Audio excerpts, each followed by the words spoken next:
Hi everyone. Some of you have probably seen my carnivore diet video where I talk about my results after 6 weeks, and a lot of people commented and I got to see their stories, and that was really encouraging for me as well.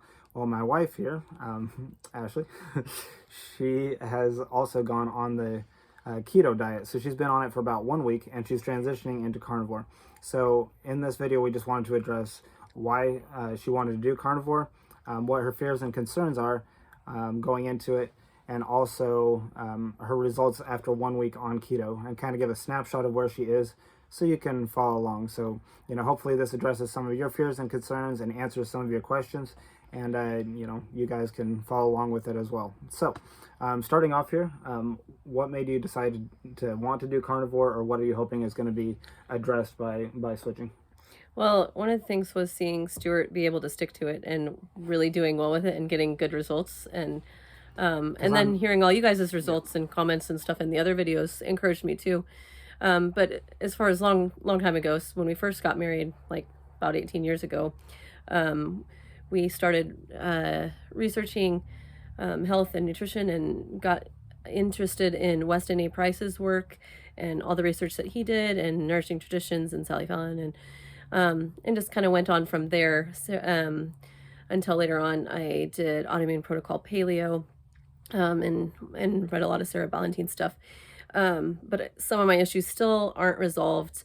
And we've also fallen off after a kind of challenging pregnancy and difficult postpartum time. And we want to get back on. With that foundation, we were really well primed to get into carnivore because we already knew how important good fats and meats and organs and all of that kind of stuff were for the body. So what were some of the actual health problems that you wanted to have addressed? Oh, yeah. So some of the main things were my asthma, my teeth. So we've had 10 kids. 10 kids. You know what causes that, right? Never heard that before. Never heard it. Yeah. No. Yeah. So teeth, eyes, my vision was kind of getting worse. My skin, which really has more to do with anxiety type picking and not being able to leave my hands alone or things like that. Energy and vitality were the main ones. All right. I experienced good results in energy, vitality, all those things. So, so number two, what were some of your fears and concerns going into it with where you are in life right now? So my main one was breastfeeding. So this little girl wouldn't let me do the video without her. She wanted to be with me, not with her other kids. So yeah. Here she is. So I wanted to make sure that I was providing good nutrition to her, that my milk supply didn't drop, and which can happen if you do any big changes. I wanted to make sure that it was safe to switch. I knew the food was going to be healthy, but I didn't want to cause any problems. But yeah, I am actually 1 week in. We wanted to do this video a while ago, but I'm 1 week in, and that didn't happen. My milk supply stayed pretty stable, so that was good. And also kind of with where we are right now, Oh yeah. So if you want to read the story, you can head over to Facebook and find out kind of what's going on with our lives. But we've got some challenging stuff coming up, and so it seems like kind of a weird time and a hard time to switch our diet up pretty drastically. But we also knew that it was really important to try to do so that we can be in the best health to handle the stresses. So. Yep. Okay. And then I'm kind of boring when it comes to food. I can eat the same thing every day, but that might be one of your concerns. It's like I can't eat meat every day. So that was definitely one of my concerns. So how would you address that?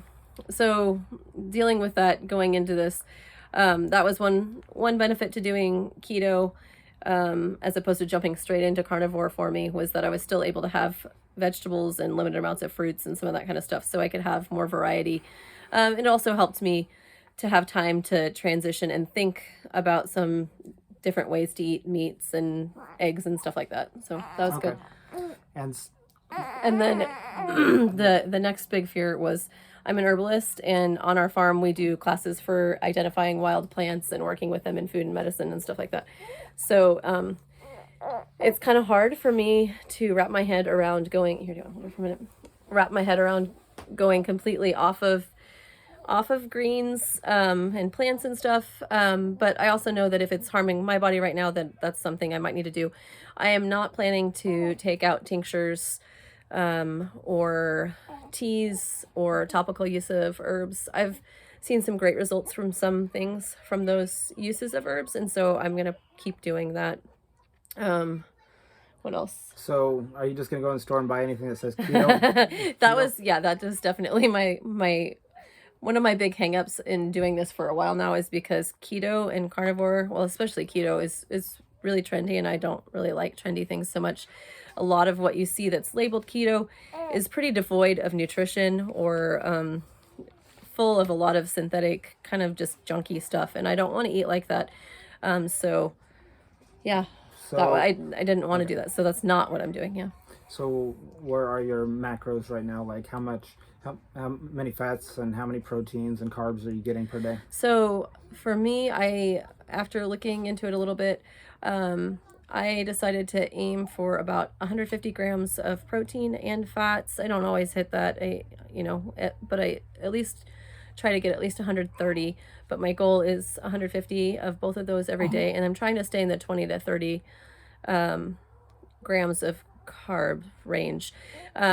One possible risk with breastfeeding is switching into ketosis can send you into ketoacidosis, and so a lot of places recommend transitioning slowly, and then also some of them say not to go below 50 carbs.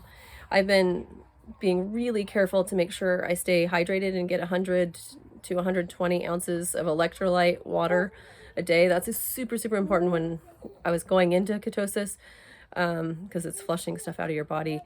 But yeah, I didn't have too bad of result, or like too bad of a negative reaction at all. It was just kind of in my head mostly for a couple of days, feeling off. But those were the main things. Did I forget anything with that? I don't think so. And just so we're clear, like when you say 150 of both, you're saying 150 grams of proteins and 150 grams of fats. Okay. Yeah. Okay. That's ideal ratios to have them kind of 1-to-1 in carnivore. So that's kind of my goal. Okay. So in the last part here, let's just provide a little snapshot of where you are. So it's hard to know how much you've improved if you don't know, for example, like the frequency, intensity, or duration of your symptoms, and how much they may have improved. So starting off here, your asthma, how much were you, so she's been on keto for 1 week. So how much were you using your asthma medication last week? So when I started keto, I tried to write down all of this stuff, and then it was a while before we were able to record this video. So now it's a whole week later, and I have both things recorded or, written down. So when I started, I was using my inhaler many times a day and my maintenance meds twice a day. It's just been getting worse since the late pregnancy and postpartum, which could be autoimmune flare, whatever. But it was getting worse. I was going to have to bump up my maintenance meds again. But after 1 week on keto, I've actually stepped down my maintenance meds, and I'm not using my rescue inhaler at all. So from 5 times a day or more on the rescue inhaler, twice a day maintenance, I'm down to once a day maintenance, and that's it. That's awesome. That's huge. Yep. So that was a big benefit. All right, we got like 10 categories we want to go through here. We did asthma, and what about your teeth? You had mentioned teeth. So my goal is to start remineralizing some of these things and to strengthen the teeth that I do have. Hopefully it'll improve the opacity and remove some of the striations I have. I noticed that happened with Stewart's teeth. So we took pictures of that, and we'll be able to compare before and afters with those. Okay. You hadn't really mentioned weight loss as a goal, but it is something that is a benefit to doing keto. So are you tracking that at all? So I'm tracking that mostly because that's something that is helpful for other people to see when they're looking at my results. And I know that's what everybody's going to want. Oh, so how much weight did you lose? For me, if I focus too much on that, then I can get into like a number on a scale. I can get into disordered eating. So I don't want to focus too strongly on that, but I'm trying to weigh fairly often and record that so that we can see. So far, I've lost at least 7 pounds, and maybe a little bit more, but our scale is kind of wonky. We just replaced it. So we're using digital now, so it should be pretty accurate. All right. And in regards to the weight, we did go ahead and do some before pictures, so you'll get to see the results of that. I'm doing this for the benefit of other people, so I hope it is really helpful, because putting myself out there like that is not my favorite thing to do, and probably not a lot of people's favorite thing to do. So, Right. Okay, so you were going to go into eyes, right? Yeah. So one of the major benefits of carnivore diet is improvement in vision. I know mine improved a lot, and you can go look at all the reasons for that. But what about your eyes? Where are they, and now, and where were they a week ago? Okay, so where we started a week ago, my vision is slowly getting worse. One thing that I noticed is sitting in bed, when we'll have like our devotions on and stuff at night on our computer for our kids when they're all piled around us. The screen was starting to get fuzzy. It's probably, what did I say, 14 feet? I don't know, 12 feet, something like that. Anyway, it's starting to get fuzzy. But then just the other night, after 1 week on, I was just amazed. I'm like, Stewart, it's clear. Like the edges are starting to be crisp again. It's still not perfect, but it has improved a lot in 1 week. It's pretty exciting for me. Yeah. So that was one thing. So I'd like to see more improvement. I did see really good improvement when we did AIP on my eyes. I was able to drop my prescription, and so I'd like to see that again. All right, now for everybody's favorite topic, bowel movements. Yeah, this was a big hot topic on your video before, so thought we should go into that. My bowel movements before were regular. I didn't have a lot of issues with constipation, or loose stools was maybe more frequent, but still only maybe a couple times a month, just if I knew I ate something that bothered me. But my biggest issue is lots of gas and belching. And has that improved? Yes. So yes, that's improved quite a bit. I did notice a big difference. So Okay. Any skin issues?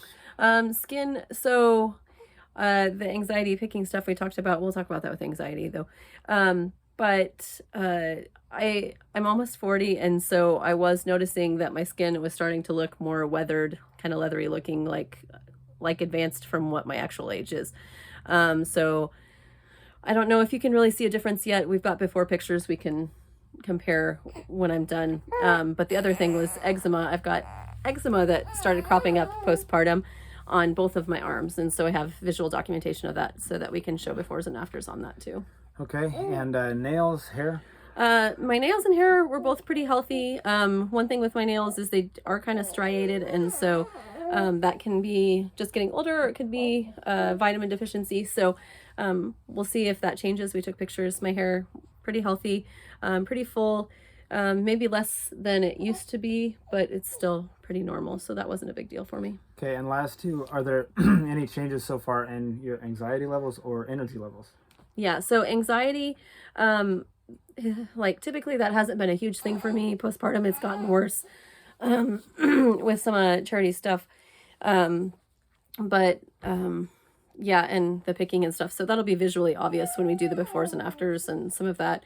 But one cool thing that I noticed was I actually answered the phone every time that it rang the other day after a week on this. And that wasn't something that I had as a goal or anything like that. It just was, I didn't feel the stress of it. And if you've ever struggled with anxiety, especially phone anxiety, like you probably get what I'm talking about. Like that was a big deal for me to pick up the phone anytime, especially for numbers that I had no idea who they were. Obviously the farm phone number that's listed as Stewart's, because I was not wanting to answer the phone. So that was a huge improvement for me to feel like that wasn't stressful. Because I was only answering people that I knew before that, and not always then either. So. And as far as energy levels, she said she hasn't felt it a whole lot, but I can tell a difference. Sometimes looking outside, you can see that there's an improvement. Yeah, I think it has improved. Before, my baseline was kind of where I just preferred to be sitting all the time, and I got out of breath super easily and just didn't have a lot of stamina or endurance. So I think that's improving. It's a little bit more subtle. So to recap, after 1 week, only 1 week on keto, she had a big improvement in her asthma and asthma medication intake. She had noticeable improvement in anxiety, her digestion, and energy levels, and some improvement in vision and those other things that we went over. So even after 1 week, you can see some pretty big things. So we hope this is helpful. Please like or comment or subscribe, because it's great to hear the stories. I like researching. We do our best to answer every single question, and and keep in touch with people. We like hearing the stories, and it encourages us and you. It's reciprocal. So yeah, we really want this to be helpful for other people and to encourage them. And yep. So let us know what questions you have. Yep, absolutely. Okay. All right, guys. It's been good. Well, until next time, we'll see you later. Okay, bye.